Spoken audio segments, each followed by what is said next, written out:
All right, guys, so we got to react to this very, very, very fascinating conversation between Candace Owens and Bill Maher. Now, I highly recommend that you guys watch this conversation between Candace Owens and Bill Maher because it is extremely entertaining, okay? These are two individuals that are having a cordial and a great conversation, even though they disagree on some things, even though one is a classical liberal and the other one is a conservative. However, at one point in this conversation, Bill Maher got very, very, very triggered and visibly angry and upset. And you guys should be able to guess in regards to what the subject was that would get Bill Maher triggered and upset. If you guess Trump, then you are correct, because this guy has a severe case of Trump derangement syndrome.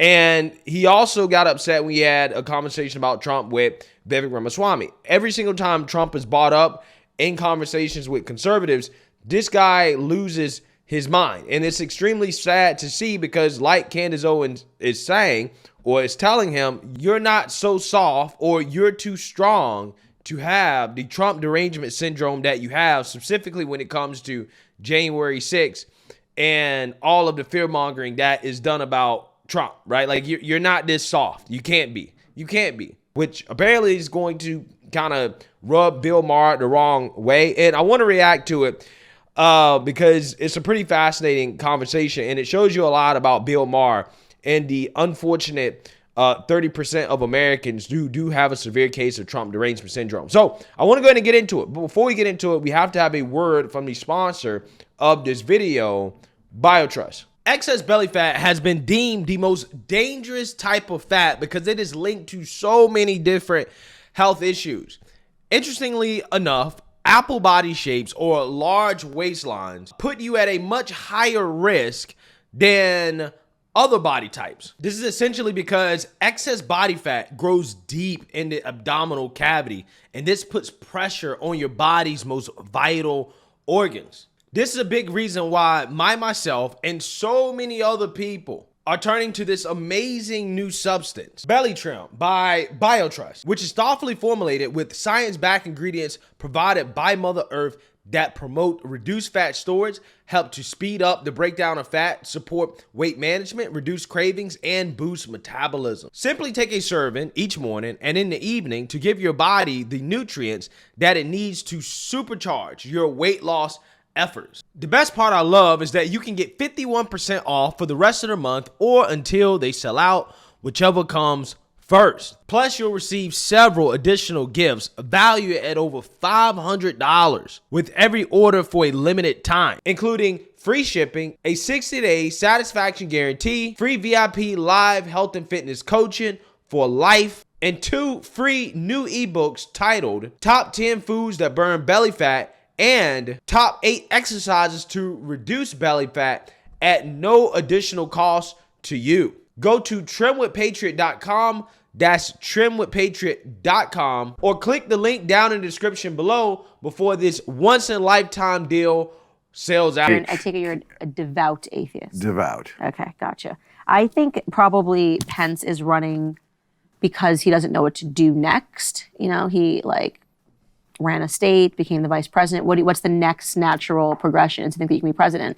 And also because he wants to separate his brand from Trump, which I think he feels like got murkied and there's some genuine bad blood there. So there's definitely some bad blood yeah, there. But I don't think any of them are running to be Trump's VP because they all trashed him on the stage. Vivek is the only one that Trump would consider. Trashed him? Trump. They kissed his ass. Trump? Yeah, the only one who trashed him was Chris Christie. Yeah, now, again, Bill Maher is living in Cuckoo for Cocoa Puffs world. Everybody on stage has trashed Trump at some point, okay? I mean, Ron DeSantis is just like regularly trashing Trump. We all know Chris Christie's deal. Nikki Haley trashes Trump. Tim Scott is taking a few shots here and there. The only person that has not trashed Trump is Vivek Ramaswamy. That's it. He's the only person that hasn't done that. Chris Christie trashed him. DeSantis said nothing. To be fair, DeSantis didn't say anything the whole night. They all raised their hand when they said if DeSantis did the Well, okay, but they raised their hand, except for Christie, when they said, would you support him as the nominee? I mean, that's pretty amazing for a guy who's, probably going to be convicted for what he should be convicted for. And I'm sure we agree on this, Candace. Definitely sure we agree on this. About, trying to overthrow the government of the United States. You're just not you're not a weak enough person to really I don't buy this. I think you dance this way because you think you have to placate. Okay, first of all, no chance. Just you think to educate that we almost lost America on January 6th. I just don't buy that you're that soft. Yeah, I do. And just to educate you a little on this, I was saying this for 5 years when everyone was laughing at me for saying this, that Trump would never concede the election and he would never go away. I was all alone on a raft. But I mean, you saw BLM riots, right? Yeah. The summer leading up to this, right? Where I lived in DC at this time, where you couldn't go outside, cars were flipped, things were burned, people were boarding up their windows. Yeah. But you thought the end of democracy, you can say this meaningfully in face, happened when people above the age of 65 stormed the Capitol. You thought that was the worst thing you've ever seen in American politics. Well, I mean, what was the worst scene? That was a small part of a bigger picture. The worst thing was that finally we had a president, after all this history that we've had, nobody ever did this, not Al Gore and not Nixon, who probably didn't actually lose their elections. They allowed this peaceful transfer of power to happen. We finally had a guy who decided, of course, because he's insane, decided that no matter what happens, I won this election. There's only two things that could possibly happen. I win the election, or if I don't win the election, there must have been some cheating. It was looked at by his own people around him, including the Homeland Security Department, including the Director of National Intelligence, including every court, federal and state, including his own lawyers, his daughter, Bill Maher. Everybody told him, you lost this election. They looked at this over and over again. Even the Republican vote counters, like the one he called who said, find me 11,000 more votes. Even those people told him. So plainly, he did not accept losing the election, and then he tried to put in a bunch. This is why he's on trial. I'm just asking it's not if for you lying. believe that day, as the media presenter, we're talking about media hoaxes. I give you my answer. It's not just that day, although that was part of the scheme. I mean, it's not like coincidence that they showed up on the very day that they were certifying the vote at the very place they were doing it to stop that from happening. And That's did not a you coincidence. have any questions about why the FBI hasn't been able to find, since we started with media hoaxes, do you think it's strange that they haven't been able to find who dropped off the pipe bombs the night before? Because I think that's the strangest piece. What pipe bombs? Oh, this is some red herring bullshit. No, it's not. No, not red herring. This is in the news. You can watch the CNN, MSNBC. Remember the night before on January 5th, there were pipe bombs that were set outside of the RNC and the DNC headquarters, right? And this was a part of the whole thing. Like bombs were about to go off, but they were able to get the bombs out. This is why, AOC said she had to fly for all this stuff.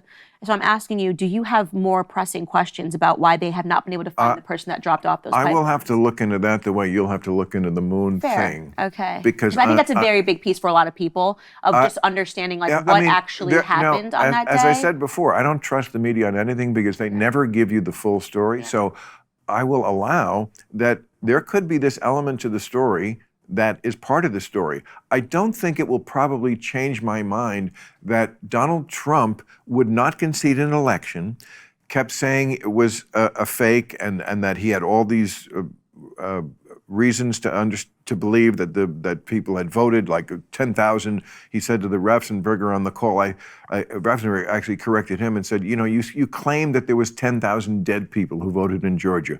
We looked and we looked and we looked. It was 2. That sums it all up. There was actually 2.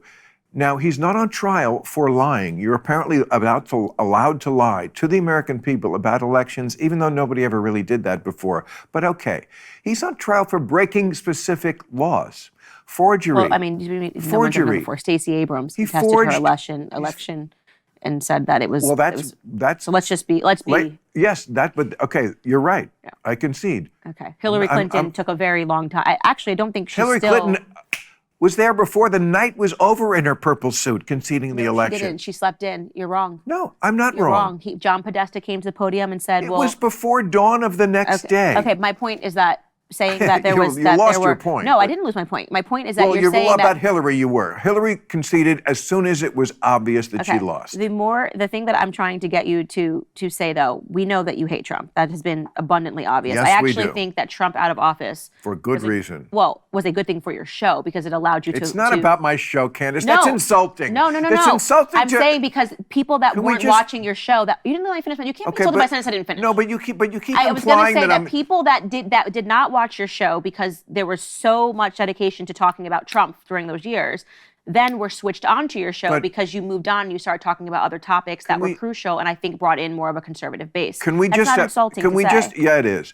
Can we just have this professional courtesy that I concede and I believe you believe everything you say. Yeah. Give me the same courtesy. I said I believe you hate Trump, and well, I you're said saying I'm doing things for ratings or to bring in a that different I didn't audience. even bring up ratings. I never I do said any. I actually believe that literally amongst my audiences, Okay. more conservatives started watching you post Trump. Yes. Myself included. But that's a big. That's not a bad. But that's not. I'm sorry, because- I said you got a bigger audience now. But- Like, oh yeah, my but- gosh, are you no, going but to cry yourself to sleep? no, More that's people not- like no, me. No, you ascribed a reason to it that's not true. I do have a bigger conservative audience Yeah. and a less woke audience, probably. More Yeah. people who are common sense centrist. Good, fine. I didn't do it for that reason. I never said you did it for that You reason. kind I of said implied I did that. not imply that. Okay, fine. I didn't. All I right, then, genuinely meant my what I bad. said. Okay. Yeah. Yeah, so as you guys can see here, now I try to let this play as long as I could because, there's a lot of people that complain when I stop. So I'm going to go ahead and say what I got to say. Bill Maher, this is the most triggered that he got throughout this whole conversation because what Candace said was that, hey, I don't think that you're so soft when it comes to this January 6th narrative, right? And what Candace is saying is that, look, you saw what happened with BLM. You saw all the other things that was going on in this country. Are you really that triggered by what happened on January 6th? Like, really?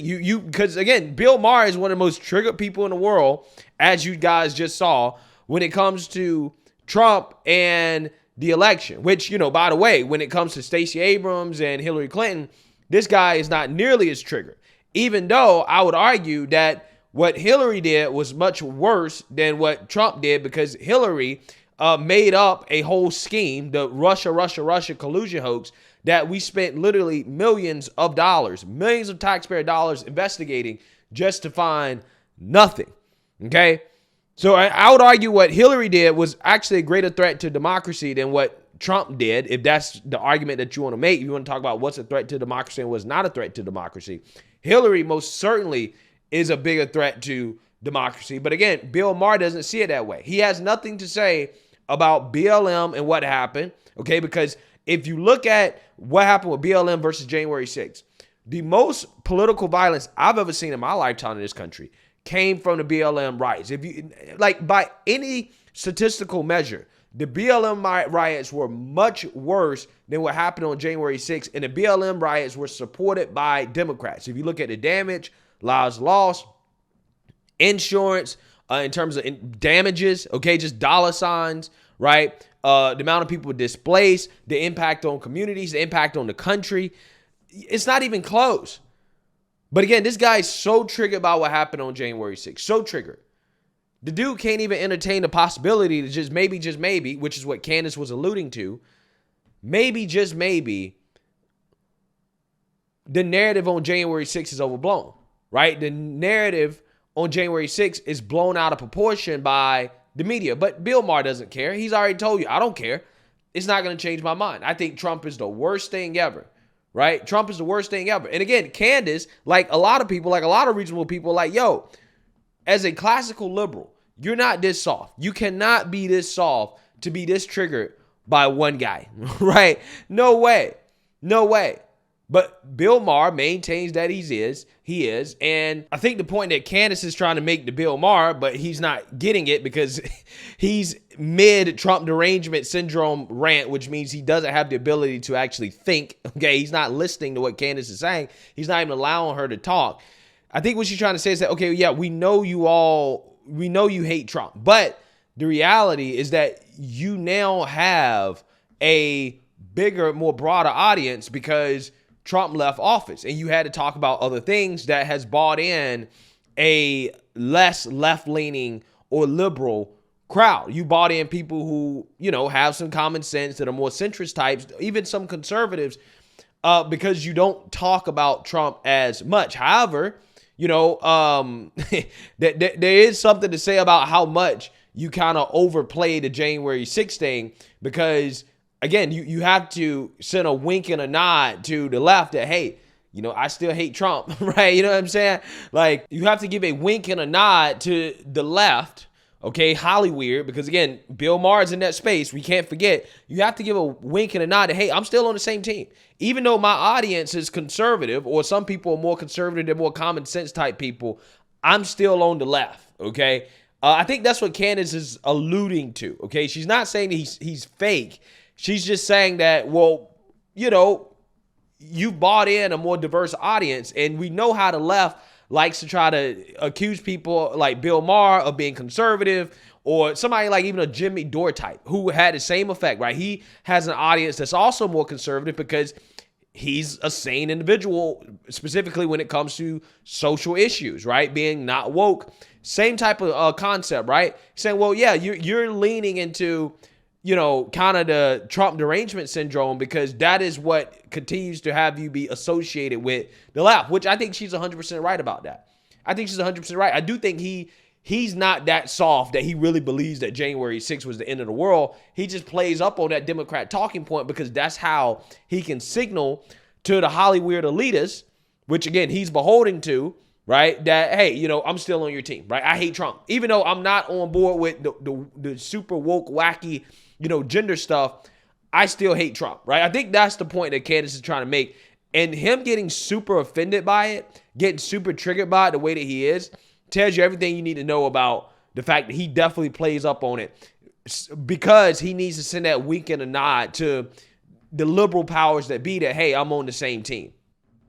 I think what I really when Trump think. got out of office, you started focusing on different topics other than Trump. And people were able to see that. Well, like, he wasn't president anymore, of course. I'm not faulting you. I'm just making a comment that I think that your audience base has gotten a lot bigger since Trump left office. Some people might even take that as a compliment.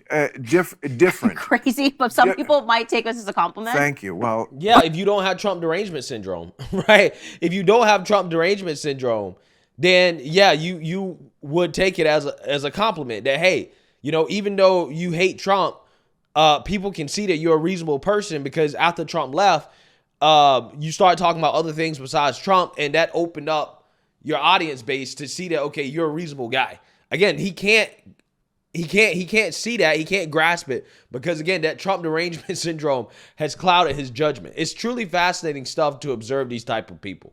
For that part, yeah. Yeah, because you're talking about, like we just talked about, like, you know, trans kids and bringing up geography and things. And I think that while Trump was in office, and this is not just your show, it was even my show, I think everything was about Trump. Everything was about Trump. I agree. Right? And it wasn't. It's never been that way for any other president. Never, and not everything was about Because Obama. other presidents weren't a nut like that.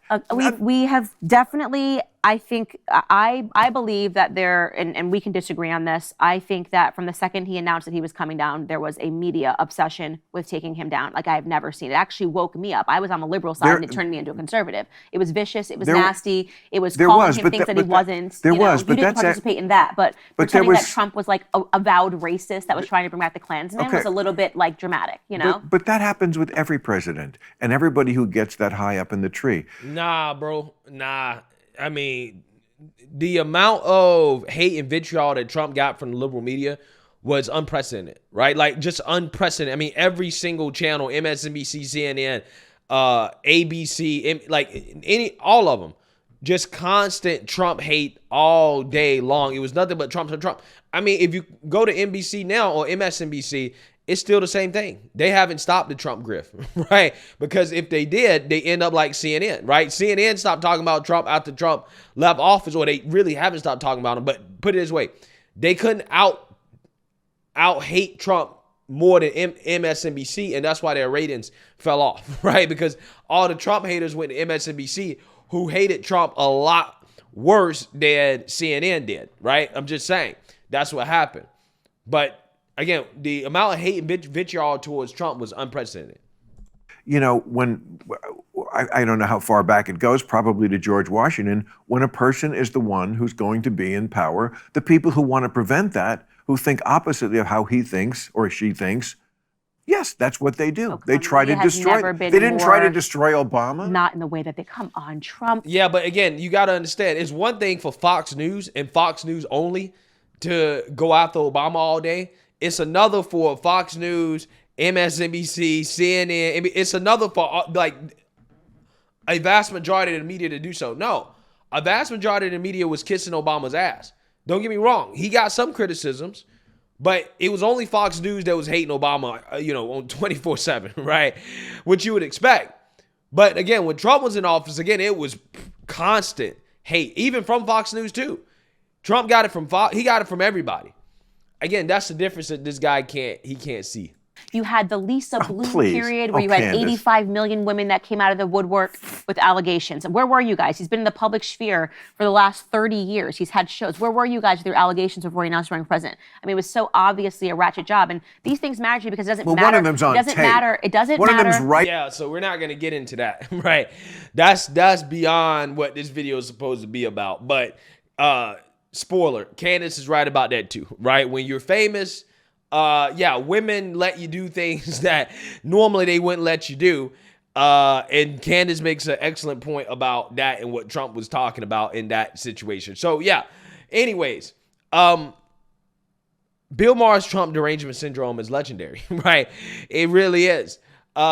It impedes your ability to even have a cordial conversation without getting super heated. Because again, outside of the Trump conversation, right? The Trump topic, this interview, again, was great. It was just two people going back and forth, even if they disagreed on things. It didn't get heated. Bill Maher got heated when the topic of Trump came up, which, again, is just, it blows my mind, right? What Trump does to these people, okay? It should be studied in science books and in political science as well, too. Let me know what you guys think. Make sure you like, comment, subscribe, most importantly, share a Black conservative perspective. Peace.